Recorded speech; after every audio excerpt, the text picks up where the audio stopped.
Hey, what's up, guys? Just showing you my quick setup, my day trading setup. Got the money I made today, today's profits, because I might be trading them penny stocks, but what you know about quarters? What you know about old ass dimes? Oh shit, what we got in here? Fucking Susan B. Anthony half dollars or dollars. I don't even know. I just got so much money here, I can't even fucking handle it. So just showing you my quick setup. You got that this laptop that I got for Christmas, from my mom's. Then you got my Robinhood. I enter and exit, but these charts is shit. So what do? I go over here, Yahoo charts, day trading, finance. You know how to save that money. Make sure you're spending it. Oh, let's not get better together. Get out of here. Save that money. Says I only got so much room on this coffee table for all this change, so I gotta, make sure I'm keeping it tight with the Yahoo Finance. Go on here, check the chart, hit refresh, do it real quick. You give it a second. Then when I get a new chart, maybe I don't like that, I check it again, then I run over here real quick to Robinhood, and I put in my order, only short. No, I clicked the wrong button. That's no big deal, guys. Back up, yeah. Robinhood, always go in with 420,000 shares. My boy Chief knows. He knows. So we go in here. We go 420 shares. Review order. Don't worry about that. I got enough buying power. It's just, it's after hours.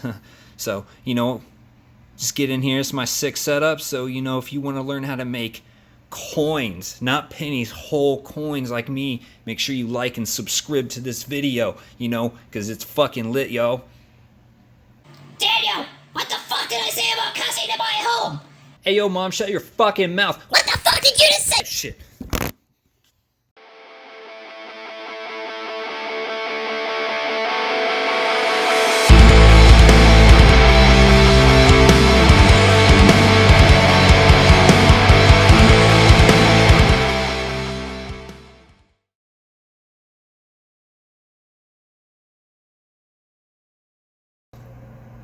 Hopefully that dumb intro didn't scare you guys away. So what I'm going to run through today isn't necessarily, how to build a PC or how to, make your day trading setup, or even what my setup is, because that's all personal preference, to be honest, in terms of monitors and peripherals. I'm really just going to go over the primary components that are necessary for building a day trading related PC, so one's going to be able to handle all your programs and software and all that and run it at a fast speed. Without breaking the bank, because you always see these videos with dudes getting like $5,000 gaming PCs and all that, and it's just not necessary. So all I'm going to do is break down, and it's going to be a spoiler alert, kind of a long video, just because there's a lot of stuff to get into, but kind of break down where to spend your money, where to save some money, and how to build a PC that's going to perform optimally for day trading while still, being on a budget without, breaking the bank, without spending $3-4 grand on your setup. Now, with that said, also, this isn't going to go into, how to build a computer. You can literally look that up online at this point. It's just a matter of purchasing all the correct components, assembling them all together, and then loading or booting on your BIOS and whatever operating system you're running. You can find, WikiHows or YouTube videos that cover all that in depth. It's not that difficult. You just basically buy the parts, plug them in, and do what these steps say. So let's go ahead and break down what parts you're going to want to prioritize, and what you want to focus your money on versus where you can kind of skimp a little and save a little bit of change. That way you can build your ideal day trade PC setup without breaking the bank on a budget. So for a day trading PC, we're not looking to get the most tricked out, high-end, RGB, puke, gamery fucking PC out there.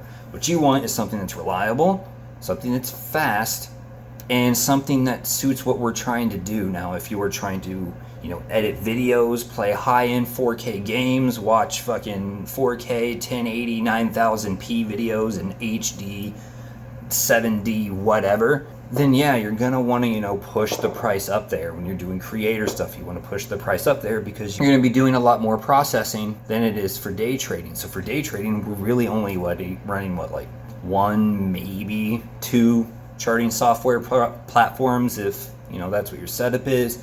Maybe you have one broker or two brokers, and then like a window up for chat or looking at some news, or maybe you have like CNBC or Bloomberg on your computer or something. So that's really all you're going to be running there. So realistically, you don't need really high performance stuff. You just need stuff that's reliable and stuff that has a decent amount of speed so you can handle it. I know personally that I run about one of my home PCs. It's all like top of the line components, but they're all from, I want to say 2015 or so, 2014. So as of now, they're probably midline or even low end at this point with how fast technology advances. And I've had zero issues whatsoever. Like I don't even have an SSD hard drive, which we'll get into. I'm still running an HHD on my home one, and I have absolutely no issues whatsoever. So I get fast execution, everything responds immediately. So the whole hype train of buying a $3,000 fucking PC to run your day trading software, it's just not necessary. Now, if you are, a professional, you don't even need to be on this video. Go fuck off and sell some puts or some strangles at the money or some bullshit. What we're trying to do here is get you a decent setup at home that is fast, reliable, and you can, just make it your day trade area. You don't necessarily have to use your laptop for everything. I was doing that before. It was really running my battery down. I was really starting to bog down the CPU. So just by investing a couple $100 into my own little setup just for day trading and a little bit of extra writing and statistical work that I have to do for work and lab work, it's been amazing. It's actually improved my trading because now, I have a day trading area in my apartment. I even have my own little setup at work as well, where I built a specific small factor PC just for this, which I'll show the specs as well.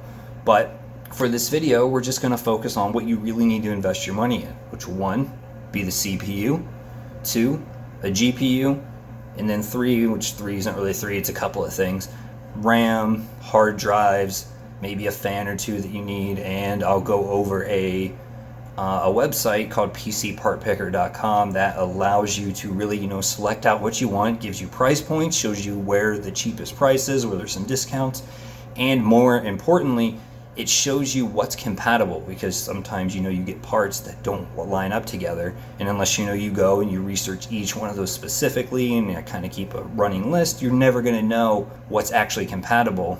So the benefits of using this website is if there is some issue where they don't line up, it'll say that. If they don't know if it doesn't line up, which sometimes it does that with fans and cases because that's just a size thing, but most of the time if you get midline size, it's not really an issue.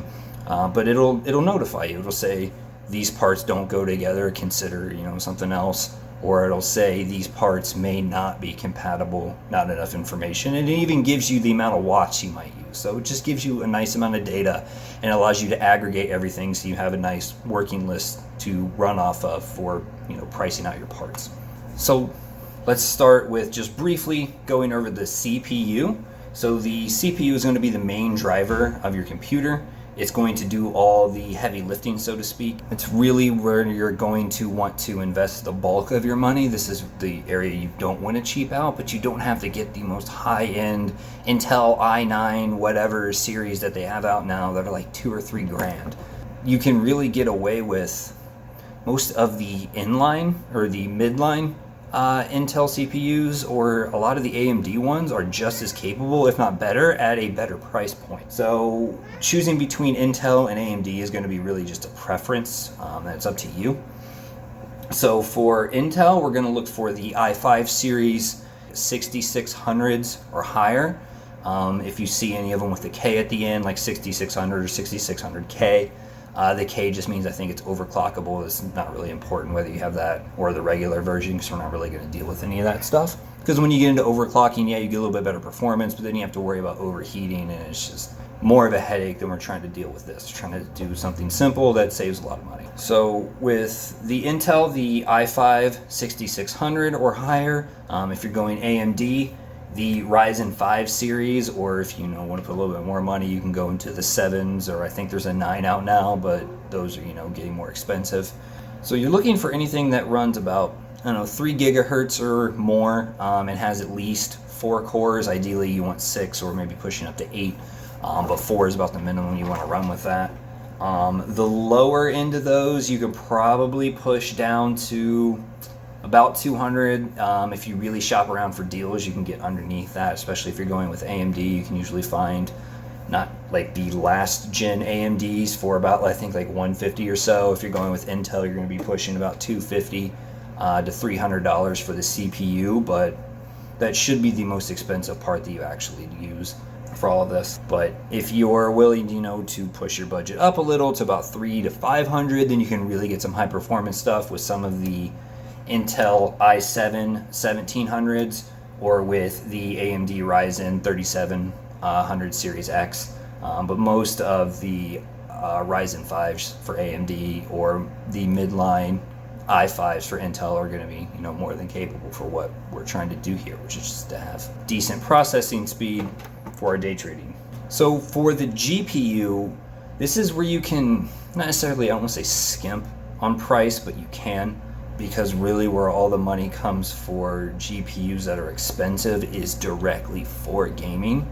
Like I've said a couple of times now, you're running day trading software, like, let me pull this chart in. Fucking Christ. Here's my Ninja Trader chart that I have up for the micros right now. Like, does this look like something that needs a $2,000 GPU to run? No, this looks like this shit was built for Windows 95. This is what most day trading charts look like. This is what most day trading software looks like. Some of them are worse than that. So you're really not, you don't need, top end graphics. Nothing 4K about that 2D chart with some red and green lines on it and a little bit of blue at the bottom. So GPUs, you primarily want to focus on one that has greater than 1000 megahertz that it's running at and about 4 gigs of RAM or better. 8 gigabytes of RAM, going to be a little bit more ideal, but you can get away with 4. The main thing you want to worry about is how many monitors it can actually support. So that's going to be, very dependent on you. Just my blank recommendation is most decent ones you can get that will run 3 monitors. Always double check that though, because my office GPU was supposed to be able to run 3. It has all the out ports to run 3, but for whatever reason, because a lot of these models are, just owned by AMD or NVIDIA and just remanufactured by other people, where they, tweak it to make it better, which is never really that different. But some of those models can actually only handle 2, even though they have enough ports for, say, 3 or even 4. So always just Google it. Just type into Google the brand and model number you're looking at and how many displays you want. So 3 monitors or 3 displays or whatever. And just kind of verify someone out there has done it with that model, and then you should be fine from there. But you're primarily going to focus on that. Now, if you're trying to run more than 3 or 4 monitors, that's where you're going to want to have to, consider getting a second GPU, and that's going to, drive the price up as well. But then you can kind of come down on individual GPUs and just get 2, okay ones that will support 2 monitors versus, a midline or low end one that'll support 3. So remember, the GPU is really only being used so that way you can keep your CPU free to do all the data crunching and analysis and actual computing that you're going to run with all your software. I don't know if AMD does this, I know pretty much all Intel chips have this, have integrated graphics, so like your laptop only has a CPU most of the time, not all. Some have discrete GPUs. But most of them only have a CPU. Because of that, you can run, monitors off of that. I would really discourage against that just because, again, you don't want, space being wasted on your actual monitors when it can be, keeping everything fast. I have everything on my GPU on both PCs. Never had a lag or speed issue whatsoever. In terms of models, it's not really, important which model you get. Just make sure that it's compatible with whatever chipset you're running. So if you have an AMD CPU or an Intel CPU, just make sure that your GPU actually works with that as well, which is what PC Part Picker will help you figure out. Now for RAM, I'm not really going to, get into too many specifics because some of it's a little bit over my head and then some of it's just really not important. All it is your short-term memory for your computer. So essentially if you're doing too much at once, you might be maxing out your RAM. Usually 8 gigs is more than enough. The brand doesn't really matter. Just don't get the cheapest thing out there. Go like $5 up, $10 up, whatever. Ideally, you want to have at least 8. You can always bump it up to 6. When we go into motherboards, you can always just make sure your motherboard has 2 stick slots. So say you start with one 8 GB stick, and I want to bump it up a little. So then you can just buy another 8 gig stick for another like $30 or $40, and boom, you have 16. You don't have to do it now. You can just start with 8, and if for some reason you're still seeing an issue, you can buy another one down the line, and you just plug it in. It's real simple. It takes like 0 effort whatsoever. So for your hard drive, I know I just kind of said that I'm still running an HHD, but that's just because of how my PC was built. I didn't build it myself.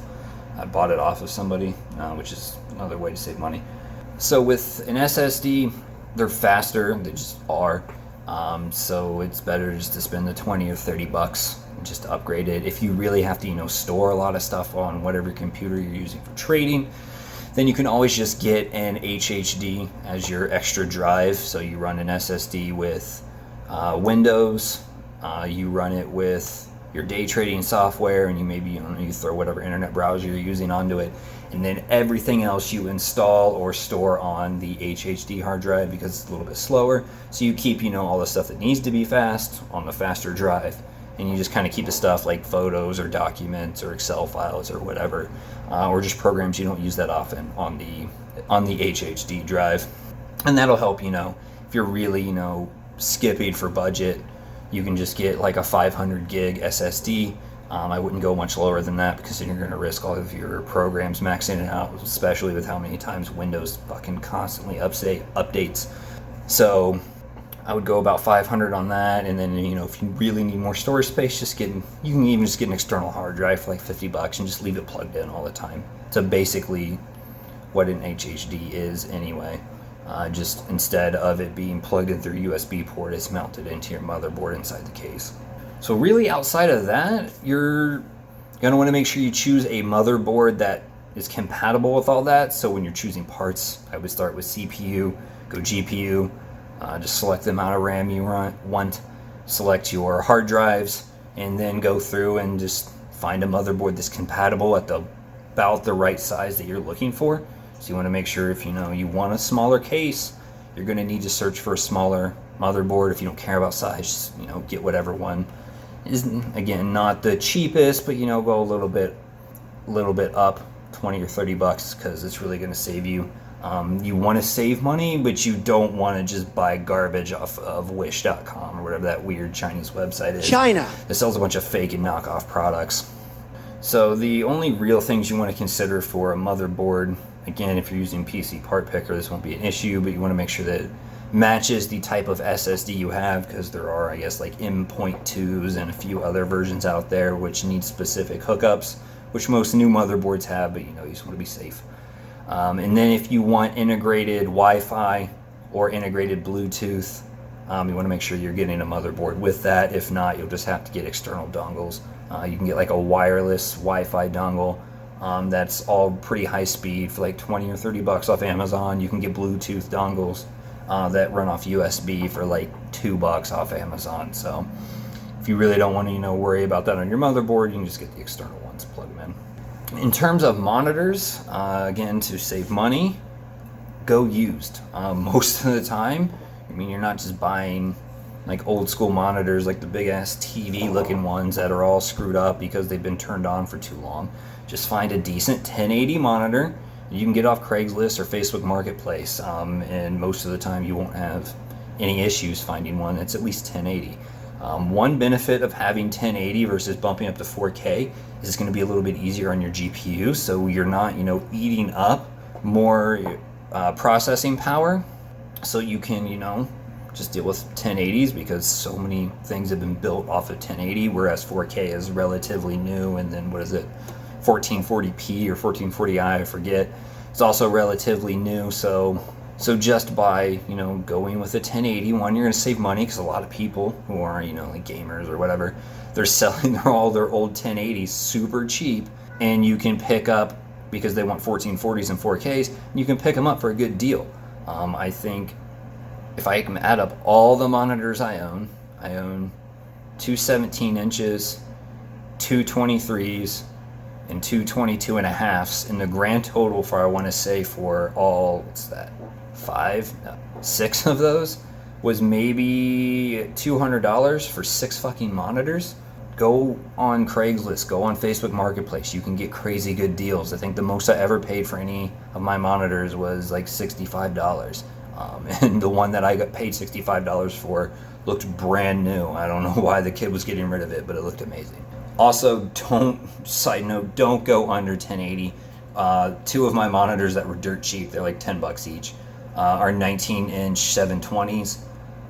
For, just having stuff on the side, like an extra window to work off of, or something that I'm playing music on, or just kind of have like chat up on. It's not that big a deal, but for charting, stuff is a little bit blurry. It's just not worth it if you can pay an extra like $30 to get a 1080. I only got those because they were so cheap, and at the time I wasn't really sure what I was going to be doing in terms of setup. This was before I had my PC. I was still running these off of my laptop and everything, so don't go 720. It's just too much. Stick with 1080. That's all I got. I had to switch to this view right here because somebody decided that he needs to sit in my lap and that I shouldn't be, doing work right now. So hopefully this was helpful to you guys. I don't know why I put my phone back upside down. You're able to, save some money. Make sure you're not overpaying for all the gamery stuff. Remember, this is a budget build. If you're trying to, get the fastest high-end everything, go get gamer whatever you want. Go drop 2, 3, 4 grand on your computer and all your nice 4K wall of monitors. I run 3 monitors at home. I run 2 monitors at work for trading. Never had an issue. I would like a 3rd one at work, but I gotta flop out a GPU for that. It's nice having a dedicated trading computer. I don't know why. It just makes me feel more focused. Maybe it's because it's a purchase I invested in myself for that specific purpose. It's just a little bit of motivation when I use it. Never had any issues. No lag. Parts are used. Parts are mid to pretty much all mid-end. They're all not necessarily cheapest budget, but they are budget. So definitely, if you can, get some of those parts, save a little bit of money, and again, focus on decent CPU, okay GPU that just fits the monitors you need, run 16 gigs of RAM and an SSD hard drive and maybe an HHD or external for your extra files, and that's pretty much all you gotta do. It's not complicated. You don't need anything insane. Don't buy Mac because Macs are garbage, and at 320, Chief says, take it easy, guys. Chief, stop it. You're doing a lot more processing than it is for day trading. Chief, Jesus fucking Christ. We'll need to say hello, Chief. We'll need to worry about RAM, a hard drive, so we'll primarily try to stick to HHD, and about anything overheating, but you don't want that risk, especially since fans aren't that expensive. Everybody loves your butthole, Chief. Yeah.